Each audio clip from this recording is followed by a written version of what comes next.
আমার পাশে যারা রয়েছেন আমার শ্রদ্ধাভাজন, আমার সামনেও অনেকে আছেন যারা আমার বয়োজ্যেষ্ঠ এবং শ্রদ্ধাভাজন, তাদেরকে আমার প্রণাম, আমার শ্রদ্ধা। বন্ধুস্থানীয় যারা আছেন তাদেরকে আমার শুভেচ্ছা, ভালোবাসা। আর ছোট্টরা আছে, মূলত যাদের জন্য আমি কলম ধরি, যাদের জন্য লিখি, যাদের সঙ্গে আমার খুব সহজেই খুব অন্তরঙ্গ একটা বন্ধুত্ব হয়ে যায়, তাদের সকলের জন্য অনেক আদর রইল।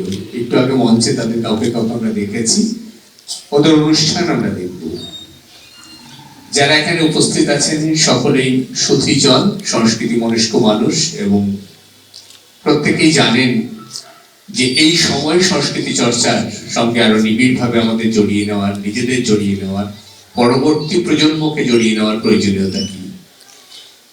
সত্যি কথা বলতে একটা দুঃসময়ের মধ্যে দিয়ে আমরা যাচ্ছি। বিশেষ করে আজকে যে মঞ্চে দাঁড়িয়ে কথা বলছি, যে স্মৃতি বিজড়িত এই চত্বর, এই অঞ্চল, সে আমাদের ঐতিহ্য। আমরা সেই ঐতিহ্য যথাযথভাবে বয়ে নিয়ে যেতে পারছি কিনা, সেই পরম্পরা আমরা রক্ষা করতে পারছি কিনা, এটা একটা প্রশ্নচিহ্নের সামনে এসে দাঁড়াচ্ছে।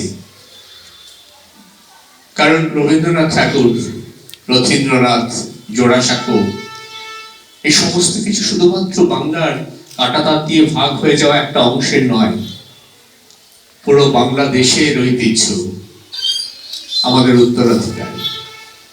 আমরা কাঁটাতারের উপরে যে চিত্রটা দেখছি সেটা দেখে বিচলিত বোধ করছি, কিন্তু এপারের চিত্রটাও খুব স্বাচ্ছন্দ্যের জায়গাটা রাখছে না।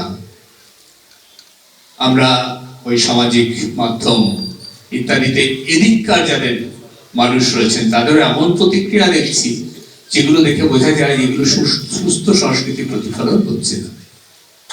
খুব অনেক কথা বলার নেই, শুধুমাত্র এইটুকু বলবো যে আমরা যেন এই কঠিন সময়ে সকলে আরো নিবিড় ভাবে আমাদের পারস্পরিক বন্ধনকে আরো নিবিড় করে তুলতে পারি এবং আরো প্রসারিত করতে পারি। যে ছোটরা এসছে তাদের অভিভাবক অভিভাবিকা নিশ্চয়ই এখানে অনেকে আছেন। আমি যে কোনো অনুষ্ঠানে মঞ্চে আহ্বান পেলে পরে যাওয়ার চেষ্টা করি এই কারণে কতগুলো কথা বলার জন্য, এই কথাটা বলার জন্য যে এই যে উদ্যোগগুলো তৈরি হয়েছে বিভিন্ন জায়গায়, সব জায়গায় খুব পরিশীলিত অনুশীলন হয় না। মঞ্জুরির ক্ষেত্রে হয়তো সেটা হবে না, কিন্তু অনেক জায়গায় আছে, গ্রামাঞ্চলের কোনো জায়গায়, সেখানে যিনি করছেন, যিনি শেখানোর দায়িত্ব নিয়েছেন, তিনি হয়তো খুব পরিশীলিত ভাবে শেখাতে পারছেন এমনটা নয়। কেউ কেউ বলে তুমি ওখানে যাচ্ছ কেন? আমি যাই এই কারণে, কারণ আমি মনে করি ওর উদ্যোগটাও প্রয়োজনীয় এই মুহূর্তে। ওকে হয়তো নিজেকে আরো অনুশীলন করতে হবে, তারপর অন্যদের শেখাতে হবে, কিন্তু এই মুহূর্তে দাঁড়িয়ে যে কাজটার মধ্যে সে যে নিজেকে জড়িয়ে নিয়েছে, সে কাজটা খুব জরুরি। কিছু ছোট ছোট ছেলে মেয়েকে যদি, কিছু বয়স্ক মানুষ, তাদেরকে যদি নিয়ে এসে সাংস্কৃতিক আবর্তের মধ্যে জুড়ে দিতে পারে, এর সঙ্গে মিশিয়ে দিতে পারে, তাহলে সেটা এই মুহূর্তে অত্যন্ত প্রয়োজনীয় কাজ, যেটা আমাদের করে যেতে হবে। আপনাদের কাছে অনুরোধ, আপনাদের পরিবারের যারা সন্তানরা এর সঙ্গে যুক্ত হয়ে গেছে, আমাদের যেহেতু এটাকে বড় করতে হবে, সুতরাং তার বন্ধু বান্ধব যারা আছে তাদেরকেও বলুন, আপনাদের পরিচিত বন্ধুদেরও বলুন, তারা যুক্ত হোক, এই পরিবার আরো সুদীর্ঘ হোক, আরো ব্যাপ্ত।